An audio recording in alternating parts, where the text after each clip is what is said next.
My guest today is Heath Carelock. Hey, Heath, how are you? I'm doing well, probably not as good as you, but I try every day. Well, let me ask you this, and welcome to Let Me Say This, but let me ask you, who is Heath Carelock? I am very, very human. I am someone who daily, does the things of spirituality, of the things of friendship, the things of family, the things of professional life and occupational life. And I always try to learn different things. But I think, I think more than anything, what's on my heart and head right now is much of what I do. So you know your gifts, you start to illuminate your gifts and see evidence of that in the way that Mary saw the evidence of Jesus's gifts, and told him, cool it, don't let them be seen yet. Right. But I think when we get to this stage of life, when we suspend our ego a little more and really think about longevity, because that has its place. And as Dr. King said, and I think we get to a point of more clarity. I think that's what we want to push, is more clarity and try to drive toward that personal maturation, that personal evolution, and that personal revolution. And we do that through our giftedness and our talent, and start seeing the tea leaves that people have talked into our lives as things to maybe take more seriously and work at. And so for me, that's definitely in the realm of service. It's definitely in the realm of helping others to reveal their gifts and transcend their obstacles and get through their carnage and address their traumas, and hopefully get to a point of sustainability and confidence and clarity. And that's what I do in the realm of financial counseling and financial coaching, and dabble in financial therapy. And I'm on the cusp of giving a national dialogue on trauma sensitive financial counseling approaches. All right, so you've said a lot there. So let me try and unpack some of this. The very first thing that you said was you are being human. So what does that mean, to be human and to be an entrepreneur? Well, I think that, our humanity means that all of us have frailties and weaknesses and areas that we're not good at. And yet somehow we show up the next day, God willing, and try to work through those points of struggle, right? And those points of things that we have learned that aren't helpful, those things that we need to unlearn, and those things that we hopefully have the energy and initiative to learn and to grow. I'm reading a book right now by Vaclav Smil called Growth. And Bill Gates calls him his favorite author, basically. And he says, any book that Vaclav Smil writes, I'm the first in line to get. Okay. Now that book, if you read it, you can probably only get through a page each day because it's just loaded with data and all of that. But growth is what it's about. And a lot of the times when I talk about the human condition, we're always fighting to present our best self and to bring our best attributes and our best awareness and mindfulness to any space we're in. And I often harken back to executive skills. And those executive skills listed in the book Smart But Scattered, executive skills tend to come to the fore. They bud, they don't flower fully until adulthood and young adulthood, but they bud by the middle school years. And those executive skills are undernourished in our community. And when it comes to money, when it comes to entrepreneurship, business ownership, these things are not as pronounced. They're not as emphasized. We emphasize sports more than we emphasize executive skill development. We emphasize listening to the radio or watching videos on this or YouTube or here, there, and the other more than we emphasize development of executive skills. And what happens is, much like certain parts of our diet, we can't eat certain things in a vacuum, in isolation. We have to eat them alongside these other things to get the best benefit. And executive skills, we find, often work best in context with other areas of development in our lives. So executive skills are things like time management, self-organization, prioritization, working memory, task initiation, confidence, like goal persistence. Those types of things are the executive skills. They're all in the frontal lobe. They're all in there with the motor skills and developmental brain here in the frontal lobe. And we have to put those in context. So I work through that in my job as a program director. I work through that in my regular sort of on-demand job as a financial counselor. And I work through that in any engagement as a collaborator. So I do think that that's what we work through when we say we're all human. We have areas in that executive skill set that we have to improve at. So I love that you're talking about the executive skill level. And let's talk a little bit about that and really kind of dive into that. And what does it mean as a people of color, and then for entrepreneurs to really understand that concept? And then how do you go about beginning to practice developing those skills? Well, we look at the ability to have those 8 points of wellness. 8 points of wellness start with things like emotional wellness, and then it moves into environmental wellness, and then physical wellness, and intellectual wellness. And there are 8 points of wellness, but those 4 are the ones that we kind of act into. Emotional control is big. That's an executive skill, but it's also a point of wellness, because emotionally, our immune system is connected to our digestive tract, but so is our emotional response, which is, you've been hangry before probably, when you don't get enough food or you need to eat on a certain period of time. All of a sudden, common Right. sense goes out your head. Right. And so people, like, for example, delayed gratification. Delayed gratification is an emotional control element.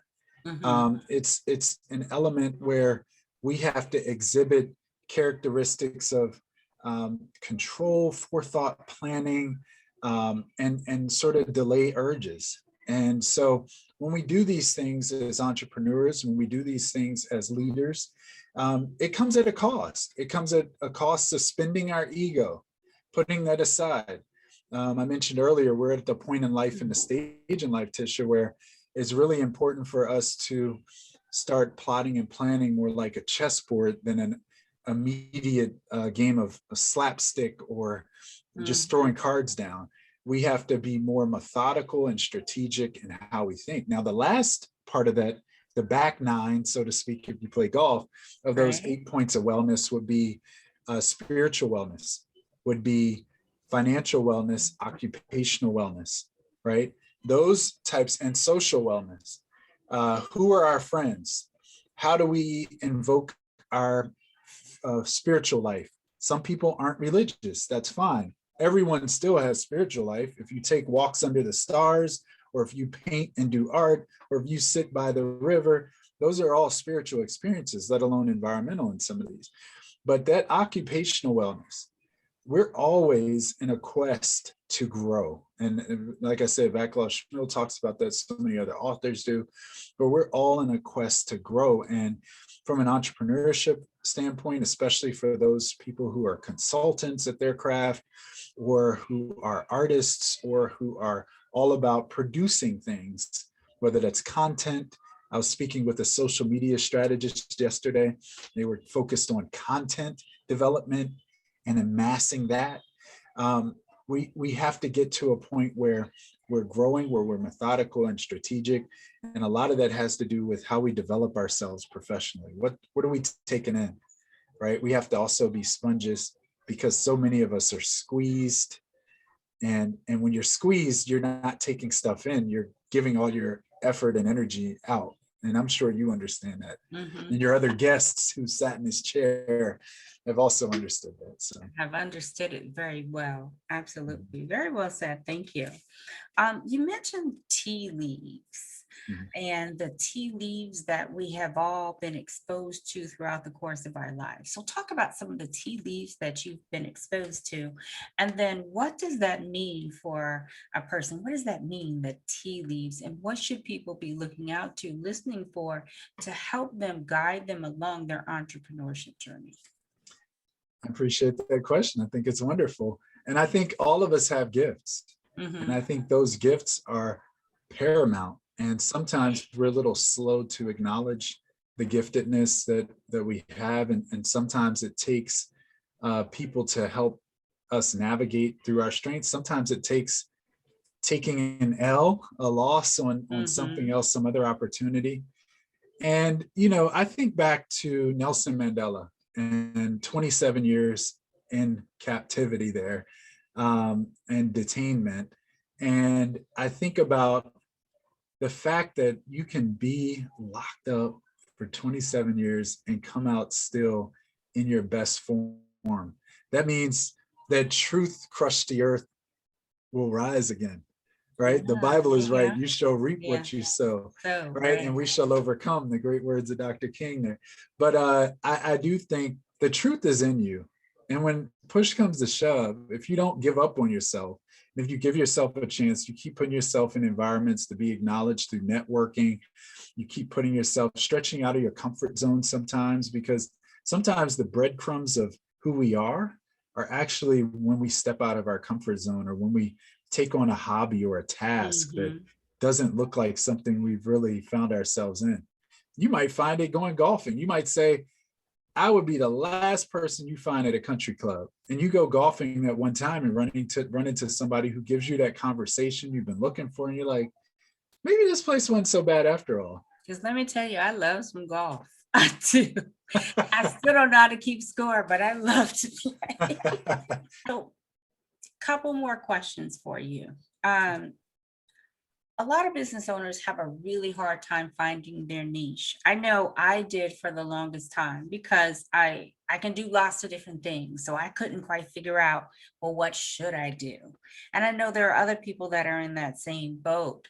So how did you find your niche? And then what are some of the marketing strategies that you use to reach your target audience now? I'll start with the last question first. The target audience is, um, people are drawn to what they want to get better at. And at Mm, some point, there's a conversation in the head. And this is the first part of the trans theoretical model, which is pre-contemplative stage, where people go, something doesn't feel quite right. I want to be better at Is that this. what pre-contemplative stage? Remember, this is the practical entrepreneurship. So we got to break down all the concepts. So Mhm. pre-contemplative is just what you're Yeah, yeah. initially thinking of before you start really thinking about Exactly. it. So that part where you're like, I want to be better at this. That little bubble up to your consciousness Mhm. type comment starts coming around and coming in your head, and you're like, man, I thought by now I would be doing something different, or I Mhm. thought by now I'd be more successful, Mhm. or I just want change. When those Mhm. things start bubbling up to your consciousness, that's the first part of any change process. And so that's where people can be captured best if they run into the right framing of that resource. It could be on Instagram. It could be they hear you talk, or by word of mouth from a friend who says, you gotta go see this place, or you gotta. And so, we're well situated because we're at the college, and we're at a community college. And now we're partnered with things like the library and the Workforce Development Hub and Agency. We're partnered with local nonprofits, the quintessential one like Nonprofit Prince George's. We're partnered with local business owners and other parts of the college who have these departments where they have students who are also looking for these kinds of services. We do have a niche audience, and I think that that's really important to indicate and look at. The first part of your question, though, I asked that one more time. How did you find your niche? Okay, How right. did you know that that's what this was your calling? So this was more of, this is a melding of a skill set, financial counseling, small business coaching, credit solutions. Those types of things can happen because economic mobility has always been something that I see as a gift and a need and a right. You should be able to be in a democracy, in a democratic republic. You should be able to be economically mobile, which means where you start does not have to be where you finish, which means how you see your bank account today means that in 6 months, in 6 years, in 50 years, you don't have to be remotely close to the story you start with. Now, this podcast is all about entrepreneurship. Your specialty is finance and the financial education. So what is the best piece of advice that you would give to a solopreneur or a small business owner as it relates to their financial matters? So I think, again, self-organization is key, and knowing those models and frameworks that you succeed at, knowing those paradigms that you can default to, and also having those conversations and having access to the people who aren't just mentors. Mentors are great, but just sometimes just talking it out. One of the principles in faith is that we pray because, through prayer, we get to develop an understanding. Sometimes your prayers are answered because you pray. It's like in the articulation of something. So you need people like yourself, Tisha. You need people to bounce ideas off of horizontally, laterally, and then of course vertically. And I think that, whether that's us being the mentor and having mentees, sometimes the best questions are from folks we serve as mentors. And then sometimes the best questions asked of us are from people who are our mentors or who are our peers, in the industry. And, we need that. We need that type of clarity when we engage. So I would say self-organization, making sure there's conversation, and making sure there's regular routine clarity about what you want to do and what you're capable of doing. All right, so let's dig a little bit deeper into that, right? Okay, so me and you, we're both Black. All right. However, I've done a lot of work in communities, disengaged communities, or communities with other people of color, as I'm sure you have as well. One thing that I will say that I believe people of color have in common is that we have our way of how we do things traditionally, right? So when you have a business owner, a small business owner, they've been brought up a certain way, and you're telling them, all right, you need to go out and you need to seek people who can give you advice. They're going to their auntie or their uncle who is, well known in the family to be the one who gives good advice, but that's not necessarily the advice that they need. How do we as people of color learn to reach out and seek the help that we need to provide us with that additional information or that guidance that we need, aside from the mentors within our own communities? So this afternoon, I know this will date whatever conversation air date this has, but I spoke with the CEO of one of the local community development financial institutions, CDFIs. And she and I talked about how so many business owners are unprepared for opportunities that come across her desk. Mhm. And whether that's a grant from the Small Business Administration or some other vendor or some other lender, or a loan, or even just sort of award money, and that folks are unprepared, and that she has to spend so much time, effort with her organization and others, and the infrastructure around economic development in this county and beyond, helping to provide technical assistance to business owners, because the infrastructure for and the pipelining for business owner education is so brittle and fledgling. And we need to get that figured out. There are immigrants who So come how to do this we figure country. that out? What do we do? Yeah. So there are immigrants who come to this country who are much better suited for entrepreneurship than folks who lived in this country, born in this country, know the language, and yet don't have that instinct to be an entrepreneur, which means that some of this is cultural, which means that culture is made up of the units that people are warehoused at, so to speak, which is the family unit. And it's the conversation. So that literacy, it's not just financial literacy we need more of. We that's a buzzword now. We need business and entrepreneurship literacy. And we need the literacy around network literacy. People underestimate the power of who you know. A lot of life and a lot of the ways people cut corners in life is not by beating your chest saying, I'm King Kong, like my guy does in American Gangster, right? I think that's the movie. But it's getting to the point where each person has these little literacies, and they're organized, or they come to the person where they can talk business, they can talk finances, they can talk economics. So when you say little literacy, we need to break that down. Little literacy means you have a piece of information that is accurate and that is correct, that you can pass cross-cutting to the next person. And cross-cutting. And that means you cross-cutting, have okay.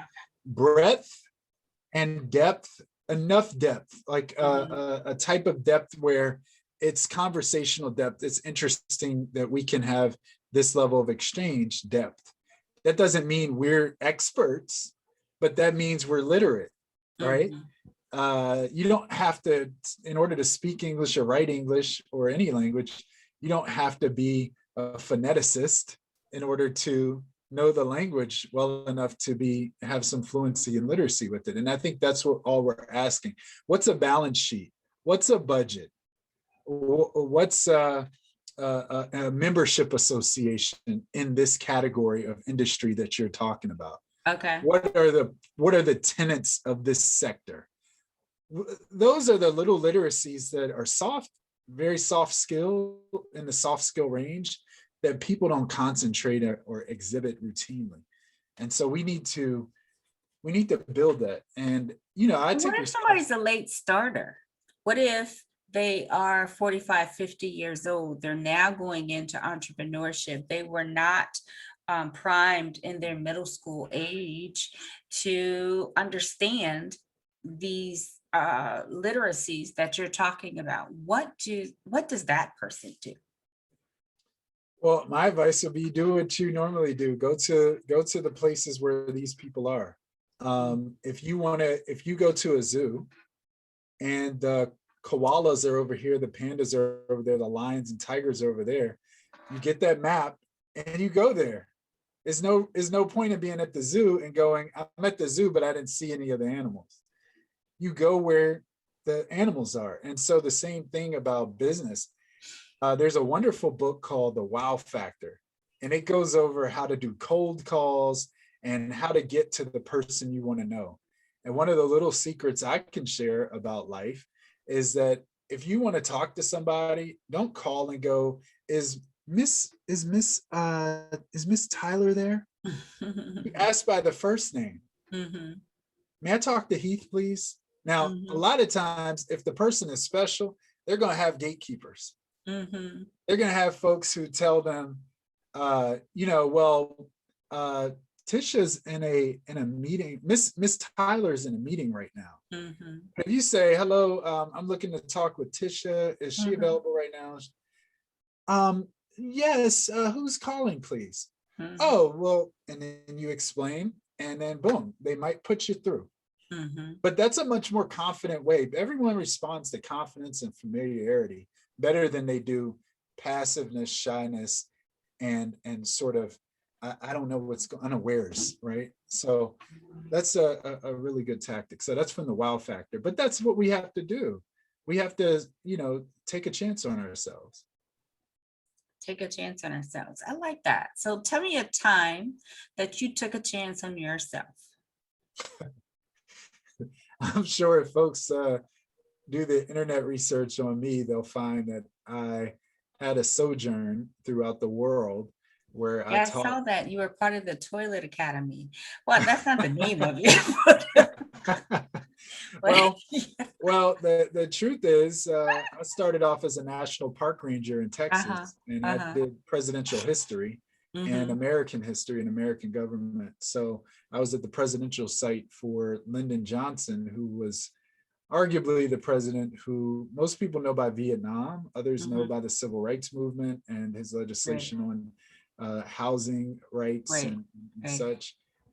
But I got so curious about his presidency, about Vietnam, that I said, well, I want to go to Vietnam. I want to see what Vietnam is like. And there began in 2006 my for about a 6-year stretch of time all over the world. So I taught I was trained in California and certified to teach English as a foreign language, and taught English as a foreign language in Vietnam, and then came back to Maryland and taught in Prince George's County for the college and also for the public school system. An opportunity to go to war to Iraq and teach. But prior to that, I went to the Palestinian West Bank and Mm-hmm. taught there for a semester at the Arab American University, and then got a chance to go teach at a university in Iraq, Mm-hmm. and ultimately end up in Baghdad, which was Mm-hmm. harrowing. The day before I got there was the worst bombing of the year. Also got a chance to teach in post-earthquake Haiti and Dominican Republic.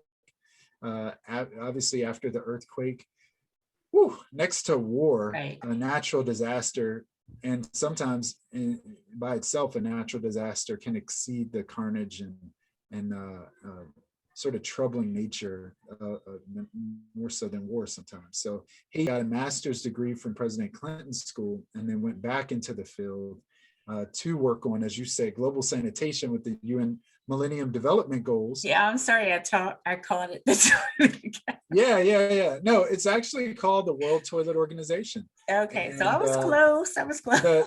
the gentleman who runs it Right. was Time Magazine's hero of the environment, and I worked Okay. for him. Okay. And Good for you. he's in documentaries and Uh-huh. movies. I think one of them is called, his name is Jack Sim, and Mm-hmm. he's in the world. He's called the world's #2 man, because yeah, I know it's low hanging fruit there, but he is kinetic. He's arguably the most energized person I've ever been around who's been a Okay. leader. I haven't seen anybody operate like him. Kinetic is the word I would use. Got a master's degree from President Clinton's school, and then went back into the field to work on, as you say, global sanitation with the UN Millennium Development Goals. Yeah, I'm sorry. I called it the Toilet Academy. Yeah. No, it's actually called the World Toilet Organization. Okay, so I And was close. I was close. the gentleman who runs it Right. was Time Magazine's hero of the environment, and I worked Okay. for him. Okay. And Good for you. he's in documentaries and Uh-huh. movies. I think one of them is called, his name is Jack Sim, and Mm-hmm. he's in he's called the world's #2 man, because yeah, I know it's low hanging fruit there, but he is kinetic. He's arguably the most energized person I've ever been around who's been a Okay. leader.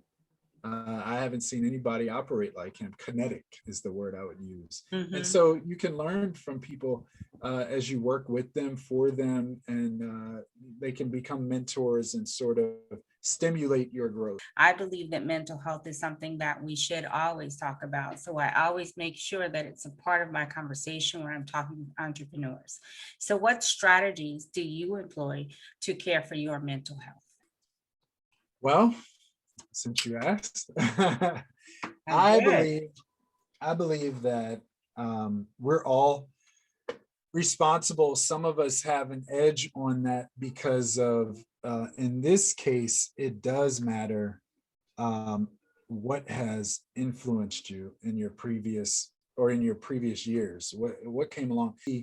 When I think about my mental health, especially on this side of the equation professionally, I do listen. How did I get through the pandemic so far? I've gotten through it listening to podcasts.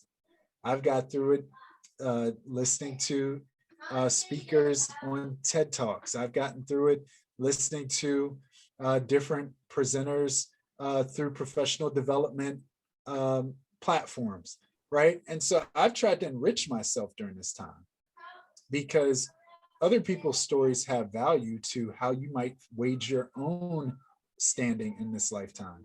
And Mhm. so that's why it's important to storytell. And I'll tell a little bit of the story here that walking is really something that allows me, trying to stay fit and stay in that lane. You heard of the COVID-15 probably by now, much Mhm. akin to the freshman 15 and the weight Right. gain. People attest to having gained weight over this time. And so what can we do to keep an edge and stay in front of our excessiveness, the areas in which we take in excess or that we're lax on, and be more emphatic and more intentional. And so that's that I live in, to try to show up every day and be half decent, hopefully, and and with clarity. It gets back to moving toward clarity. So let me ask you this. I end my show the exact same way.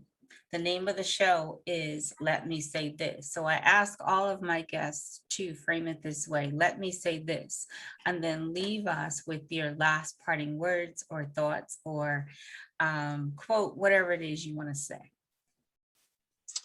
Well, let me say this, that I am grateful for you, Tisha, that uh, you know me probably through my platform at the center and all of that, and Mhm. that we've been able to we're closing in on, since April 1st last year, 300 webcasts serving Wow. 4,000 people.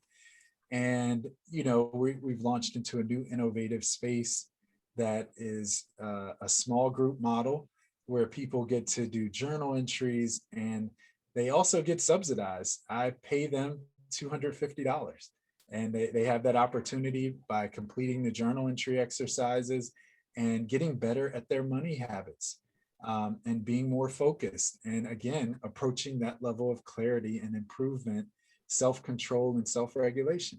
That's really important. And so that's something that means the world to me, to see the center get to trudge into new ground and to try to have a new impact lane and support folks along the way with real financial empowerment. That's where I want to take this. And in closing, I'll say that the executive skill that stands out the most poetically to me is task initiation. And there's a poem I grew up on, and it was by Emily Matthews, and it was called Life's Rewards. And she said, and I always memorized it: unless you take a chance or two in order to begin, there's nothing you can hope to gain, no prize that you can win. You must accept uncertainty, must set your doubts aside, be brave enough to risk a loss or setback to your pride. You should not be afraid to chance, nor be afraid to dare. If you just take that risk, life holds rewards beyond compare. All right. People are going to want to get in touch with you. How do they do that? Right. So they can do that through the center. That's my public job. My 9 to 5 is director of the Financial Empowerment Center. All the services at the center are free. So that's free personal financial coaching, free small business coaching, free credit improvement solutions, preparation for those who qualify for the VITA IRS standard of 57,000 or less a year per household, and then the free workshops on demand. People have even brought the center, and I've presented to family reunions, fraternities, churches, Okay. block parties. Like, it's been amazing how people say, sign up the center. We want to talk about finances. So we've done that in different contexts, and it's been good for them. So to do that, you just email F as in Frank, E as in Edgar, C as in cat at pgcc.edu. That's FEC at pgcc.edu. And that's how you can be in touch, or dial 301-546-52, actually 1332, 301-546-1332. And that's the other way. So thank you so much, Tisha. And I hope Thank you. this helps somebody along their way.